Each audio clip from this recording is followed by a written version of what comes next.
Thank you so much. But today I think my speech will be more critique.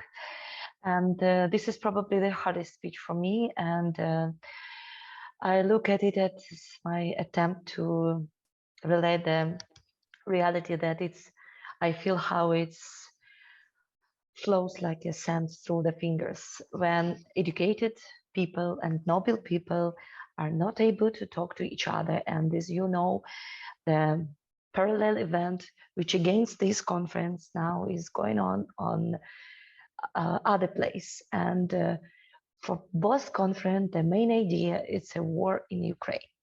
But main problem now that we are not together and we are not talking to each other, even people who are on the same pillow. I mean, against war. And many Ukrainian organization have issued letters of protest, and with some demands, I'm also in solidarity because but I want to stay in dialogue with both parts. And of course, it's a big privilege to be in the safety and talking about war. And the reality is that people's lives and every decision can be cause of the death. And we have to be very careful with our decisions, because living in Ukraine now, it's no confidence that tomorrow will come. And sometimes you just read to wake up and open the news. And last time I was in Ukraine week before, and I'm trying to be every month, like 1 week and 10 days, just to be in touch with people who are living and still struggling of this war. And it seems that you will not have enough strength to acknowledge this evil, and it appears you won't have enough strength to live another day and keep a faith, because of the condition of this life. And the word peace now it's really hurt, because for us and for many Ukrainians, it's like you're pursuing to have an amputation. Perhaps it cannot be avoided, but you would like to hope that we can perceive ourselves, our loved one, and our homeland. And peace, it's not just when shooting is ends, because ceasefire now means that we will stop on the current positions.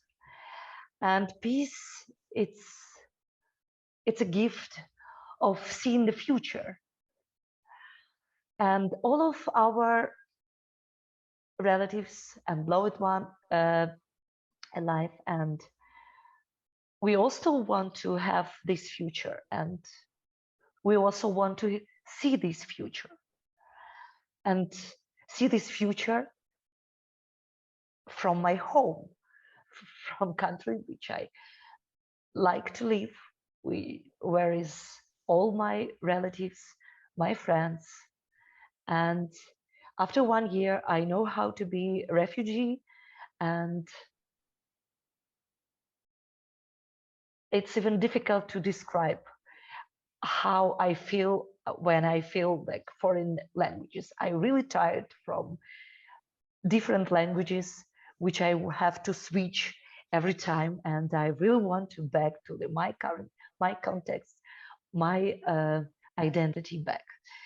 And peace as a ceasefire now means that we are accept that families will never can turn back. We accept that our families never unite back, because now Ukraine divided with a contact line and to meet each other if the cities on the distance, even like 20 kilometers, you have to spend now like 3 or 4 days. And the word peace itself, it's a trigger now for many Ukrainians. And that points to the end of the hope and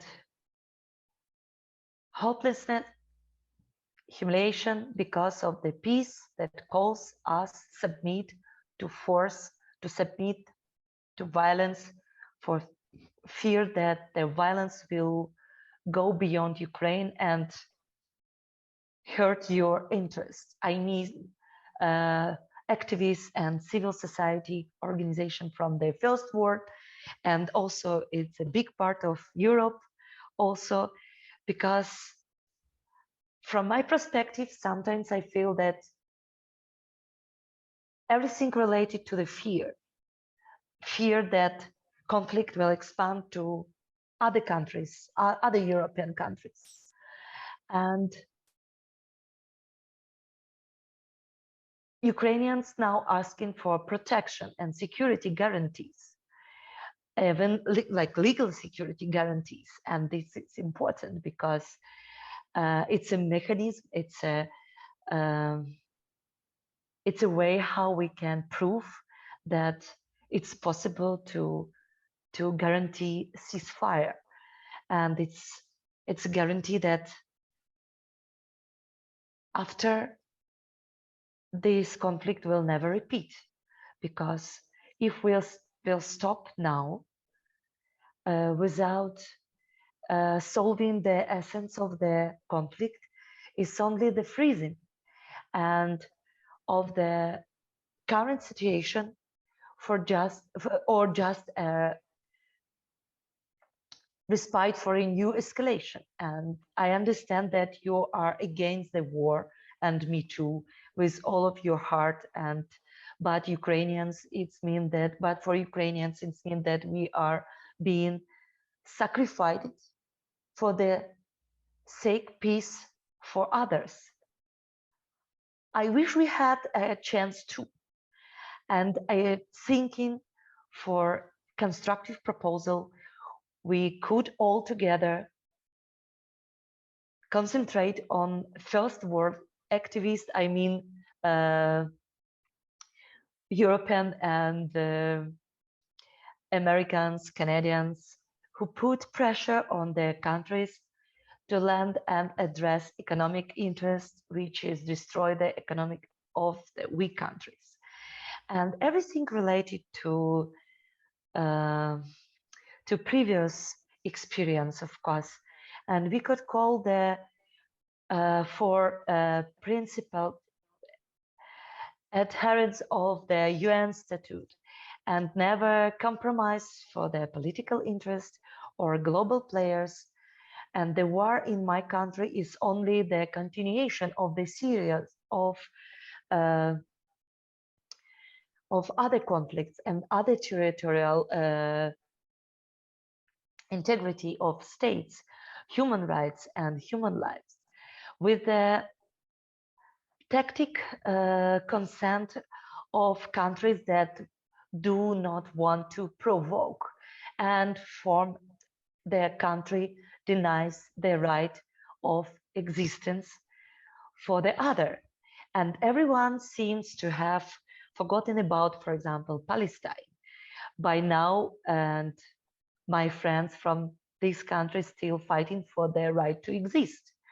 And Ukraine can be the next in this line. But when Ukraine declared independence, joined the security document about the nuclear non-proliferation treaty of the condition of the neutrality of the country. In a practice, it turned out that there were no security guarantees. and solution which brings into the question the whole architecture of the world security and European security. It seriously undermines trust and shows countries that no one can guarantee them anything.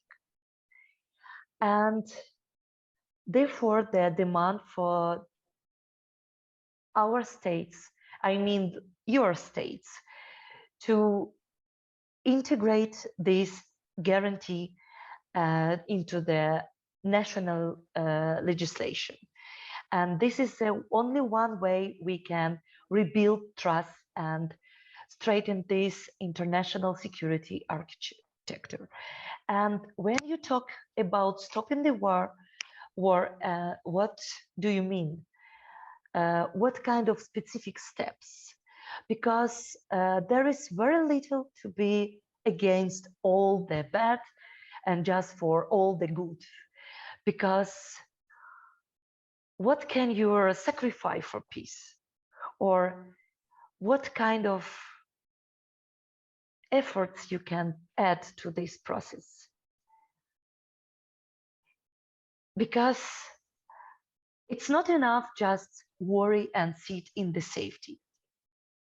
It's not enough just be against war and singing songs in the safe place. That is very big privilege. And you talk about death and fears, and everyone is scared to be died. But my 13-year-old daughter now in Kiev, and she's not afraid of dying. She said that she's really want to live under the fire, under the shelling, just in her own home. Because for everyone, home is very important. And now our home are destroyed. And for demands which we can be together, for example, from my point of view, it's demand to withdraw troops from Ukrainian territories. Because why these guys, I mean Russian soldiers, in Ukrainian territories and how they act in the Ukrainian territories, especially after Kakhovsk Dam. It's, I think, describe very clear what they mean and how they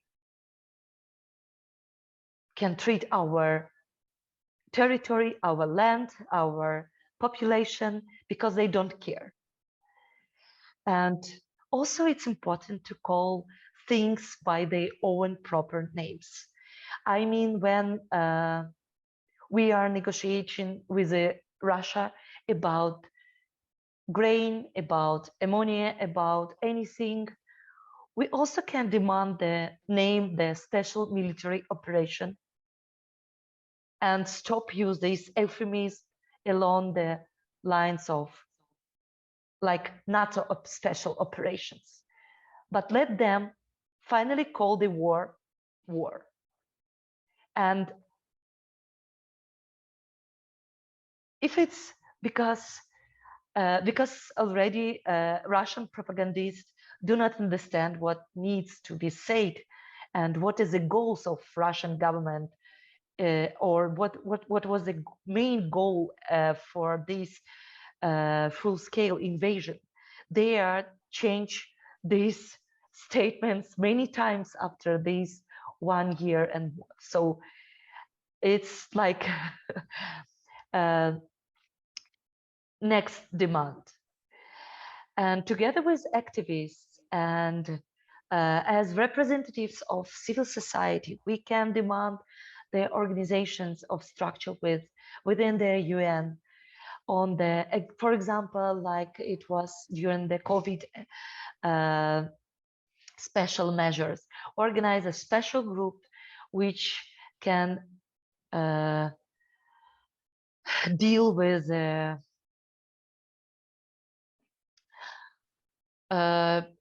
or create like toolkits for renewing trust and strengthening a new architecture of peace in Europe. And we need to enshrine all these new rules and ratify this in the national parliaments. And representatives of the civil society need to join advisory groups and closely be together with the governments and control their governments, because now the main problem of the peace after war in Ukraine, it will be loans, and now territory of Ukraine now divided between main countries which invest into the Ukraine now. So you also can pay attention for this situation with loans, situation with the refugees in European countries, because these people working now like slaves and like slaves, and it's a lot of to do even after war stop. But to be sure that we have this future, or we can build this future, we need to be prepared for this, and we need to be more pragmatic and land into the reality. Thank you.